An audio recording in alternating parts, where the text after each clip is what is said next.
is Monday, the 27th day of February 2023. Just a day away from the month of March and the end of February. Good evening and welcome to Newswatch and Hope TV, the station where you look and live. I'm Tess Njenga and our sign language interpreter is Boniface Murithi. Let us bring you the day's news. The Supreme Court ruling regarding freedom of association of homosexuals and the larger LGBTQ community has continued to attract strong opposition, especially from church leaders, government leaders, and Kenyans at large. Sit-and presiding Bishop Callisto Odede has stood firm and strongly opposed the judgment to legalize the registration of same-sex community in Kenya.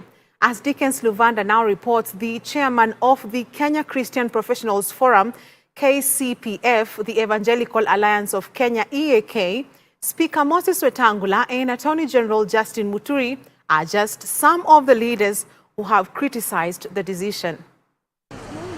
Friday, February 24, 2023 will remain in Kenya's history books as the day that the Supreme Court of Kenya ruled that people of the same-sex orientation such as gays and lesbians, popularly known as the LGBTQ in Kenya, have a right to associate. The court, under the leadership of Chief Justice Martha Koome, also decided that the decision of the Non-Governmental Organizations Board to prevent the LGBTQ from registering the associations and unions violated the Constitution, and so they should be officially registered and allowed to continue their activities and interact like other citizens in Kenya.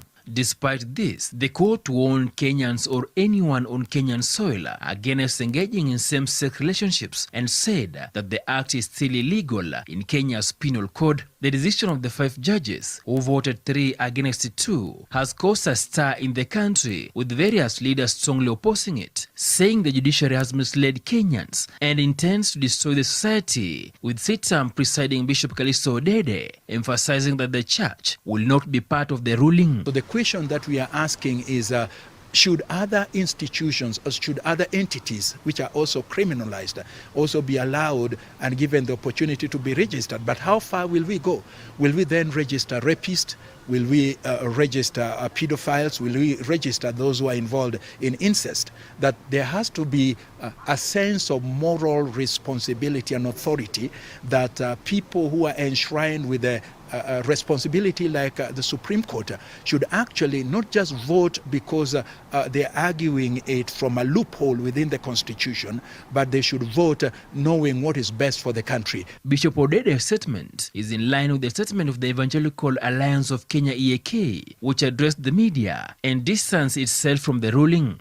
According to the EAK, which is led by former sit-and Bishop David Oginde, there is no need for Kenya to imitate the trends and lifestyle that has been embraced by the West. Our leaders in the various arms of government are giving in to pressure from outside that brings cultural values that are not in tandem with our own African, Kenyan, and religious values.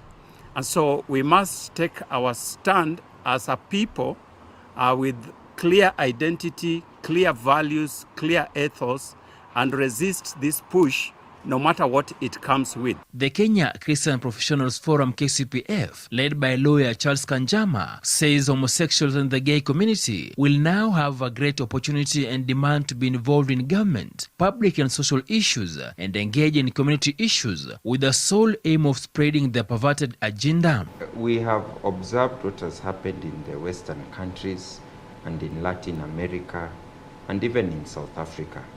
It is a consistent pattern that the gay lobby always is relentless in their push to overturn moral and cultural values that frown upon their behavior.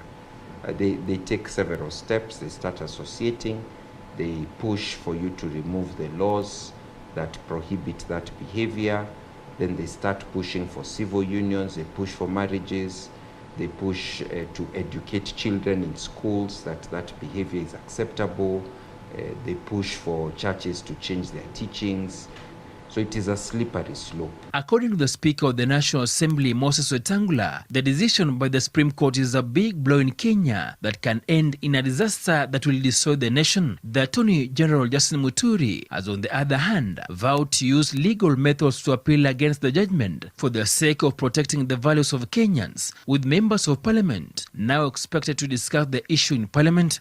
During President Uhuru Kenyatta's administration, he strongly opposed the recognition of gayism in Kenya, while President William Ruto also held the same position as he was elected to succeed Kenyatta in an interview with an international media. Sio kusema tuna meza yote ambaye tunaletewa, hapana. Tunang'oa yale ambaye tunajua inadhulumu wenzetu. Na tunakataa kabisa yale ambaye tunajua tunaletewa ambaye hailingani na mila ama tabia zetu. Dickens Sulvanda, Hope TV Newswatch. Thank you, Dickens, for that report. Now, the tribunal formed to investigate the conduct of 4 IEBC commissioners has recommended that Commissioner Irene Masit be removed from office. In its submission to President William Ruto, the tribunal reported that allegations against Masit were proved sufficiently. The Justice Agri Muchalule Tribunal concluded its hearings on Monday last week as Commissioner Irene Masit made her final attempt to convince the tribunal that she was innocent of the allegations leveled against her. The 5-member tribunal added that concerns of serious violations of the Constitution during the electoral period against the 4 commissioners, namely Juliana Cherera, Francis Wanderi, Justice Nyang'aya, and Irene Masit, had been proved.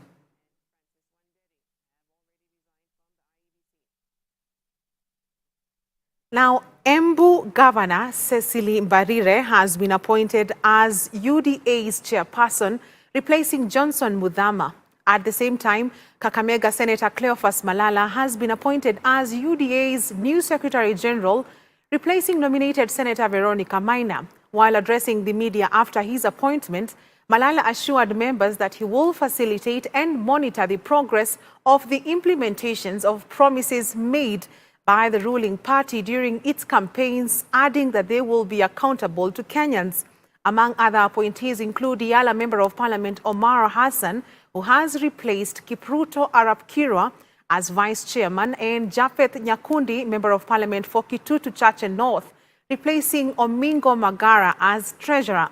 Mwala Member of Parliament Vincent Musyoka has also been appointed as the new party's organizing secretary, succeeding Karisa Nzai. First of all, I want to take this earliest opportunity to accept these appointments as the second Secretary General of the ruling party, not just UDA, of the ruling party. And in the same breath, I want to extend my congratulatory message to my colleagues who we have in tandem been appointed. The Honorable Chair, Madam Cecile Mbarire, her able Vice Chair, Honorable Omar Hassan, and other officials we've been appointed alongside with. We are going to open up doors for people to come and join our party. We are not going to be hostile to people, even who think otherwise about us. This is going to be a party that is going to accommodate all views, divergent views, views that are going to build this country. As I take up this opportunity to be the Secretary General, I am alive of the fact that as a government, we have an agenda that we promise the people of Kenya. My role and the officials of this party will be to ensure that we monitor the progress of the promises we promised the people while we were campaigning. We shall be monitoring the legislative promises that we had made during campaigns. We shall work closely with the leadership of the legislative arm. Moving on, Cabinet Secretary for Public Service, Affirmation, Action and Gender, Aisha Jumwa, has pledged the government's commitment to ensuring gender equality and economic empowerment for women with small businesses. Speaking while presiding over the annual Women Economic Forum, CS Jumwa stated that the government has allocated 50% of the money from the 50 billion shillings Hustler Fund to empower women-owned MSMEs financially and boost economic growth. Our reporter Gloria Musimbi with more. Cabinet Secretary for Public Service, Affirmative Action and Gender Aisha Jumwa has today presided over the annual Women Economic Forum held in Nairobi. The forum comes following various challenges that women with small businesses continue to face in the country. According to data from the Kenya National Bureau of Statistics, KNBS, a 5-year average shows that women account for 22% of employment in the manufacturing sector compared to agricultural 34% and services 39%. These statistics show that women benefit less from the national wealth that comes from the industrial sector, which usually has high productivity and high income compared to the agricultural and service sectors. Speaking at the event, CS Jumwa said that the government has set aside 50% of the 50 billion shillings of the Hustler Fund and is making adjustments to the Women's Enterprise Fund to provide financial security to women with small businesses across the country. The government has put in place various measures to promote inclusive growth and enhance women participation in labor market and enterprise. First, to promote women in micro and small enterprises, the government has allocated 50% of the 50 billion Hustler Fund to women-owned enterprises. Further, we have Affirmative Action Fund, which include Uwezo Funds, the National Government Affirmative Action Fund, Youth Enterprise Fund, the Micro and Small Enterprise Authority, and Women Enterprise Fund. We are currently remodeling Women Enterprise Fund to provide a digital platform with short-term credit and innovative products. CS Jumwa pointed out that the Cabinet Secretary for Information, Communications and the Digital Economy, Eliud Owalo, has established tech hubs in different constituencies in the country so that small business women have the opportunity to do digital businesses efficiently. Moreover, women have been encouraged to use various digital platforms to enhance their business activities. The ministry responsible for ICT has also established ICT hubs in almost all constituencies in the counties to promote digital trading. Women are urged to utilize various digital platforms to enhance their business activities. On his part, Canadian High Commissioner Christopher Thornley assured that as an international entity, they will work smoothly with the Kenyan government to ensure women businesses are equipped and financially supported so as to boost economic growth and close the inflation gap. This conference is important because women, as I mentioned, are key to driving the recovery. Women businesses need to thrive. They are the backbone of the economy, and we need to work smartly to ensure they are included and recognized in the broader economy. That is why Canada is supporting organizations like Crown Trust and other women's rights organizations to ensure women businesses are better equipped and better informed to grow their businesses. The forum was in response to the various challenges that women face in contributing to the economy, both structural and socio-economic. Our occasion and opening it. Reporting for FEB Newswatch, I'm Gloria Musimbi. Thank you, Gloria, for that report. Now, Kenya has been facing a difficult period of drought and famine following a lack of rainfall and rising temperatures. In Kericho County, the situation is similar, with some residents complaining about the rise in the cost of living, which is affecting their livelihoods. Our reporter Dolly Mwirigi Mbuvi was in Kericho and filed the following report. The dry areas in Kericho County have contributed to the lack of food and poor livelihoods to residents. At BP Market in Kericho Town, traders are lamenting of poor sales conditions as customers do not have money to buy products that have now increased in prices. Kitu yenye iko shida hapa Kericho ni maji na chakula. Sana sana ni mboga. Sasa hii unanunua mboga na 50 bob. Sukuma. Sawa, mama wa hapa Kericho wanalalamika sana juu hatuna mboga, hatuna kila kitu. Sasa hii wamama wanatembea sofa, anatafuta maji juu ya ni kiangazi. Hii biashara tuko ndani yake. Isipokuwa tu sasa vile jua inawaka, alafu nini hii mwembe pia unajua sasa inaiva haraka haraka. Jua iko kali. Sasa unajua kazi pia iko chini na zinaendelea kuiva. Na nini pia wako kidogo wanakuja tu kwa kidogo. Insecurity cases have also emerged due to the high cost of living, with some of the business owners forced to seek alternative solutions to put food on the table. Tunaomba gavana wetu wa Kericho, tunasida katika mji wa Kericho, njaa imezidi, tunauona sababu ya ukosefu ya chakula. Tunang'ang'ana, misiga hakuna, njaa imezidi, vita imeanza sababu ya hasira ya njaa Kericho. Chakula ambao tunauza sasa nimeweka mzigo kwa kichwa. Lakini vita kali ndio tupate chakula ya kukula. Watoto wanahangaika, school fees hatuna namna. Hakuna pesa, hata watoto kusomesha watoto na kuwa ngumu, sauri ya nini uchumi ya Kericho. Bernard Kipchirchir is a shoe shiner at Kericho town.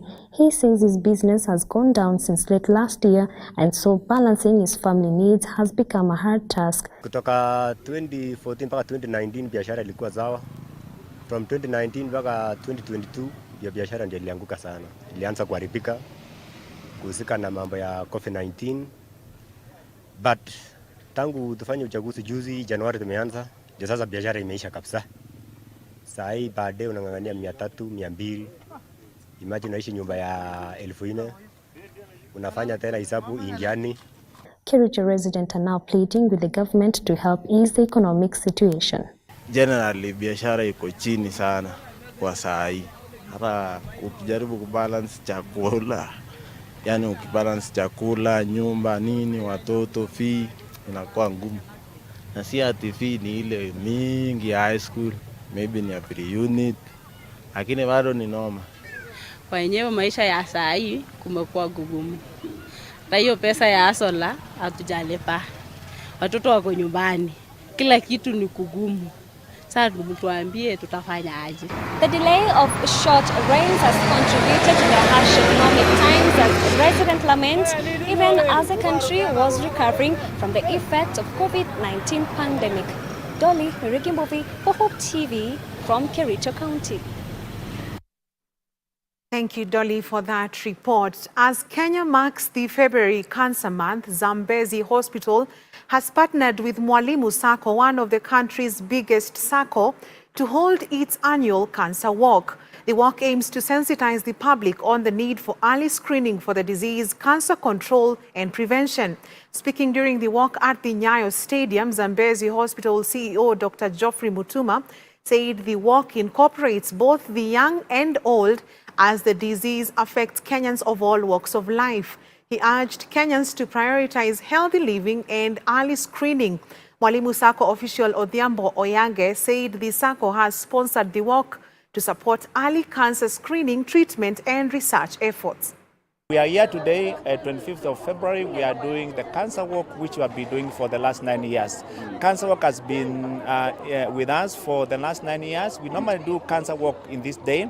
Today we are in Mombasa. We are doing the cancer walk today in Mombasa. We are also in Thika. We are doing the cancer walk in Thika. We are also in Machakos. We are doing the cancer walk at the same time. So it's a cancer walk which we have been doing for 9 years now as a hospital. And this mainly to create awareness on cancer. February is a cancer awareness month, which actually we create awareness all over the world, not here in Kenya. 4th of February is World Cancer Day. And that's the day when actually we remember all the people with cancer. We remember all the people who have suffered from cancer. We remember all the people who have left us because of cancer. Because as we know, cancer is a major disease which causes death. It's about 80%. People normally suffer of cancer simply because they don't know. So Mwalimu came in to support Zambezi because they're creating that awareness. For example, my earlier years, we thought that cancer is for old age people, but nowadays it's affecting even the younger one. The Zambezi walk, Dr. Mutuma is one of the pathologists, the best pathologists that we have in Kenya, and he's very vocal about cancer awareness and sensitivities. I like whatever he's doing because now he's creating awareness not only to the adults, even to children. And And on that note, we want to take a short commercial break, but news just coming in is that President William Ruto has just gazetted the selection panel for the recruitment of nominees for appointment as chairperson and members of the Independent Electoral and Boundaries Commission. And among those members who are going to be in the selection panel are Nelson Makanda, Benson Guginjeri, Evans Misati James, Charity Kisotu, Bethwell Sogood to be members of the selection panel for the recruitment of nominees for appointment as the chairperson and members of the Independent Electoral and Boundaries Commission. We will be having much more on that on our subsequent bulletins. But for now, let's take that short commercial break. Don't go too far. We have plenty more after the break.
Welcome back.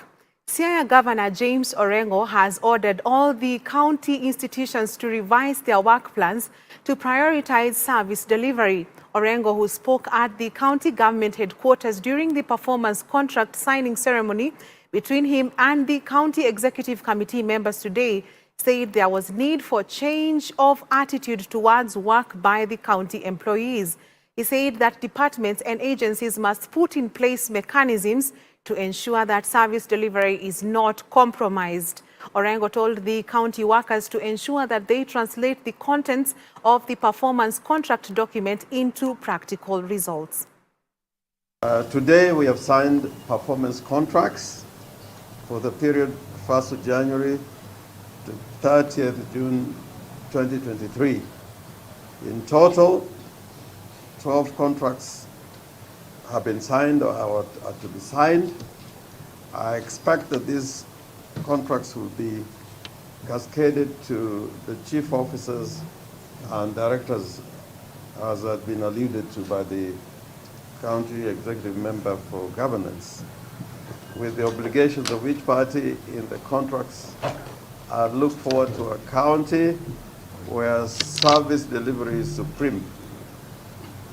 It is not the contract that will transform the county, but our vision, culture, attitudes towards work, and how we mobilize and utilize our resources. An undercover investigation by the BBC, which revealed sexual abuse on British-owned tea farms in Kenya, is still causing uproar in the country, even as the Directorate of Criminal Investigations, DCI, embarks on probing the matter. Majority of the workers in the estate, however, say they are yet to be interviewed by the police days after the expose was made public. Here's Dolly Mirigi-Mbuvi with the report.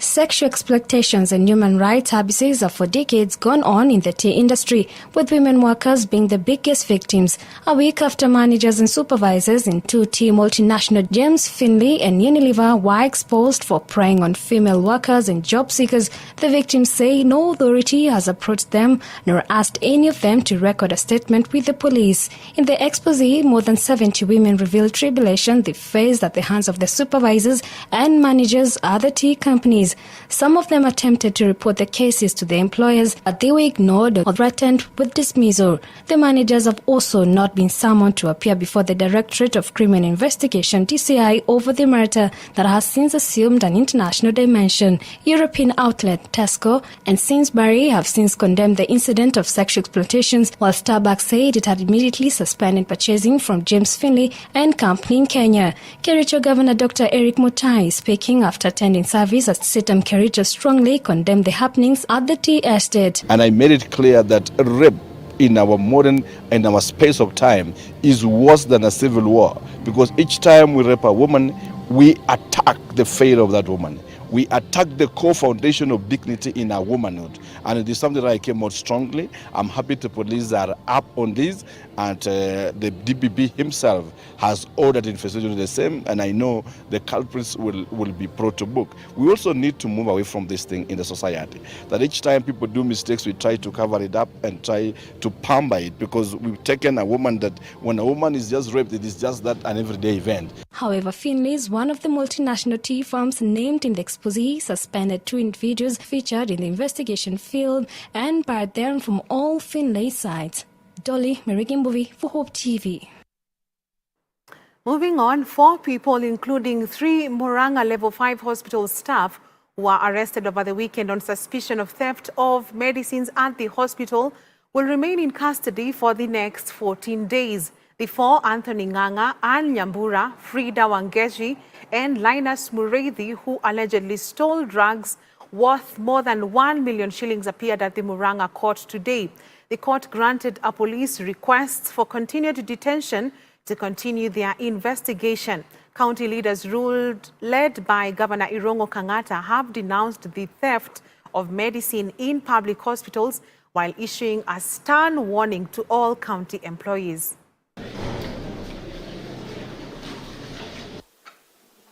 We shall do everything to ensure every culprit behind this cartel is arrested.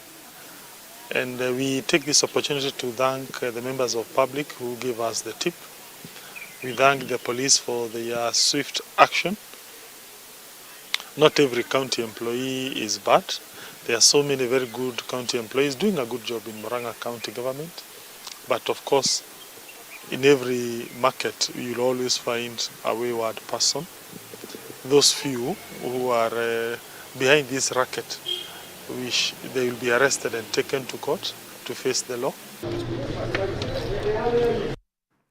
Health workers have taken part in a peaceful protest in Nairobi today to call on the government to properly address their concerns. The clinical workers, led by their leaders, filed complaints with the Ministry of Health and the National Assembly. They are seeking to have their demands, such as provision of jobs upon completion of studies and permanent and pensionable terms of employment, implemented under the Universal Health Coverage Scheme. Their complaints were received in Parliament by Member of Parliament James Nyikal, who is a member of the Health Committee, and Molo Member of Parliament Kuria Kimani. The people that we are having here are actually earning half of what their counterparts, who they are working with, is earning. So they have worked for 3 years with a salary where you cannot even be able to maintain a family and take your kids to school.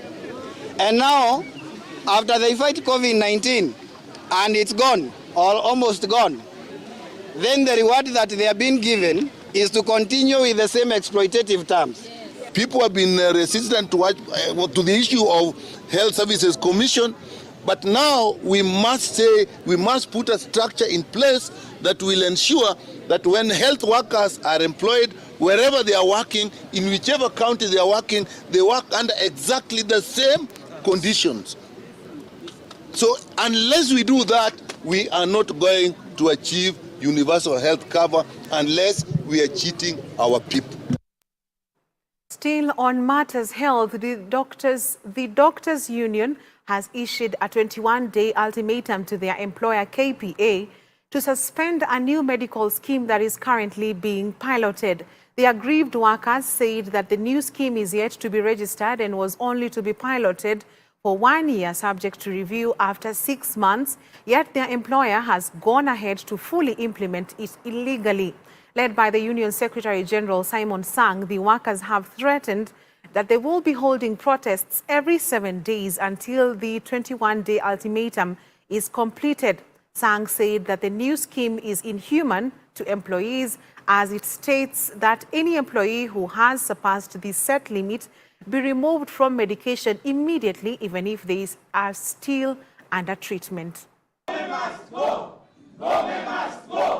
Kwa muda wa miaka mitatu, mfanyikazi wa Kenya Post Authority amekandamizwa na leadership ya HR management. And we are very, very specific about this. It is the issue of HR management. They have come up with an arrangement where when one exceeds a certain limit, they are removed from a superior medical facility to an inferior one. And we have had a very sad case yesterday where, no, the day before yesterday, where an employee has been removed from ICU and taken to Coast General Hospital, and he has to pass on because of the mishandling. It is inhuman kwamba wewe ukamtoe mtu katika ICU ambayo inakuwa monitored. Yana I feel hata siju. It is very bad. Ukamtoe mtu, wewe una ubinadamu gani? Tena unaitisha ambulance ya kampuni, endeni mkamtoe mtu. Na mtu anakuambia yani hajali. Itisha ambulance, peleka ambulance, nendeni mkamtoe pale, mumpeleke Makadara. So from that superior medical facility, unamtransfer to inferior medical facility. Una lengo gani? Sisi hatujahusishwa mambo ya benchmarking, they go alone, they do everything. Hata sasa hivi vile walifanya hii mambo ya medical hatujui. Tumeona wenzetu wanatolewa ICU akipelekwa. When we come in, they still threatening us. Amezi enda kwa maandishi wa habari, amezi enda kwa radio, amezi enda hivi, sujia IRM haikubaliwi. Wanatutishia several times mpaka wenzetu wanaogopa kufika because we are so many, we are not this size kwa sababu ya kuintimidate. So tumechoka na mambo ya HR. MD ni mgeni, hajui industry yetu. That's why anatawala watu vibaya.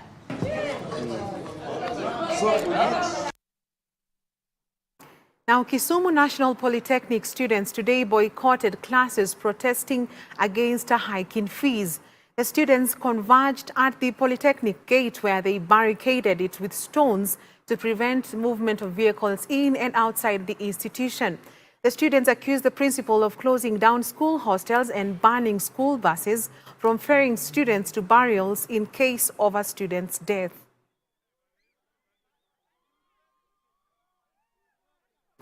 And across our borders, there are fears that more than 100 people, including children, have died after their boat sank in rough seas off southern Italy. At least 62 migrants are confirmed to have died, with 12 children said to be among the victims, including a baby. The vessel, thought to have carried some 200 people, broke apart while trying to land near Croton on Sunday. People from Afghanistan, Pakistan, Somalia, Syria, Iraq, and Iran were said to be on board. Bodies have been recovered from the beach at a nearby seaside resort in the Calabria region. The Coast Guard said 80 people had been found alive, including some who managed to reach the shore after the sinking, meaning many more remain unaccounted for. Many of those on board were thought to be from Pakistani Prime Minister Shehbaz Sharif on Monday said more than 24 Pakistanis were believed to have been among the dead, and assistance and relocation operations continue. A group of survivors of the deadly shipwreck are struggling to come to terms with the loss of their loved ones.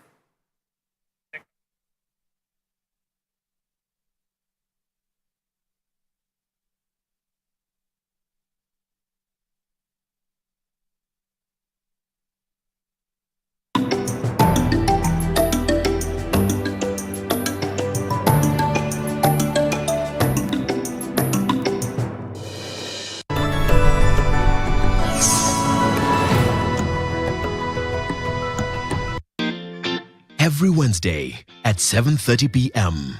Spotlight. Do you feel that they are in a place where they can effect a Barack Obama moment? When you hear the word of God and you hear Jesus is speaking. Real talk on real issues. You know, the Bible says faith without works is dead. The truth of the gospel that will survive the time is not a health and wealth gospel. When there is time to harmonize and bring one composite amendment. With idealistic, thought-provoking guests. So people come to be serviced, to be encouraged, to be empowered. When the storm is over, you desire the closeness you have with God. Hosted by Reverend Edward Furi.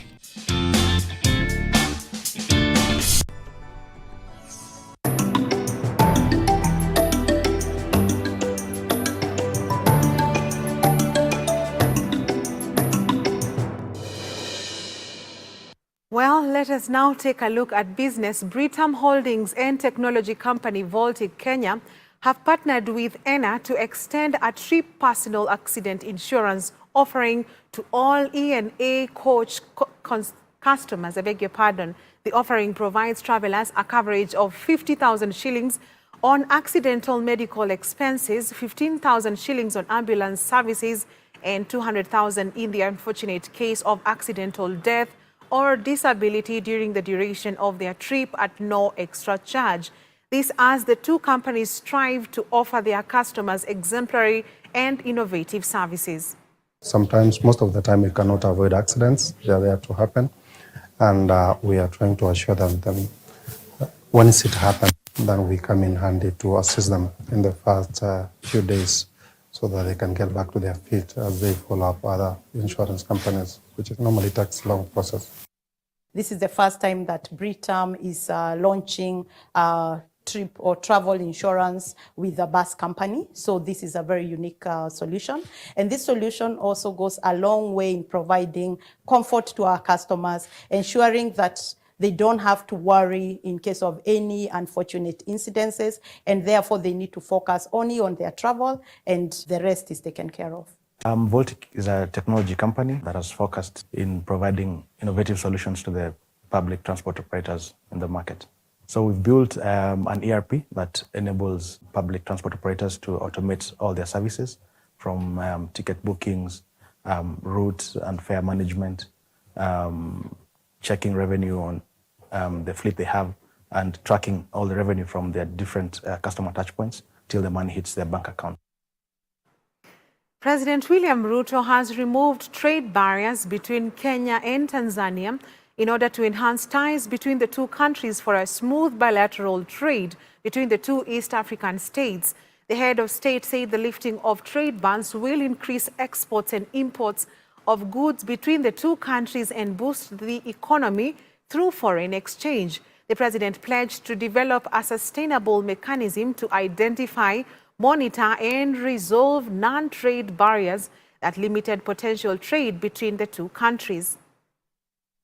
Please take my message to my elder sister, the President of Tanzania, that Kenya is open for business.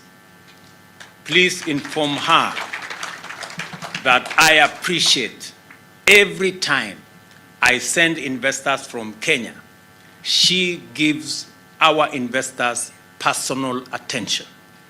And I have seen investors from Kenya supported by the President of Tanzania to invest in Tanzania.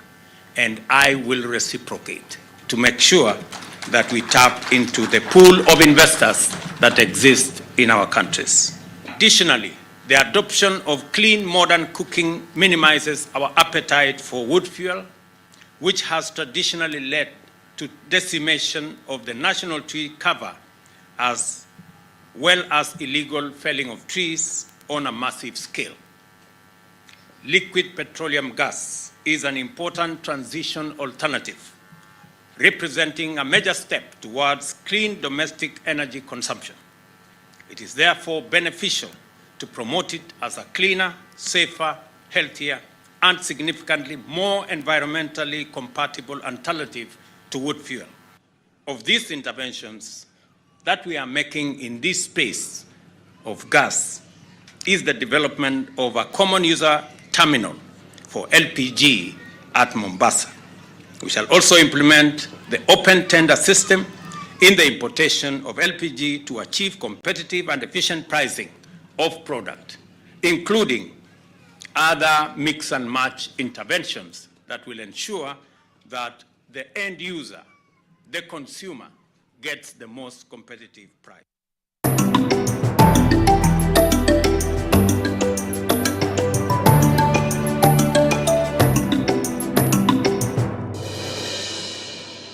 And in sports, KCB women volleyball team hammered Kenya Defence Forces KDF 3-0 in their opening match of the new Kenya Volleyball Federation League at the Nyayo Stadium.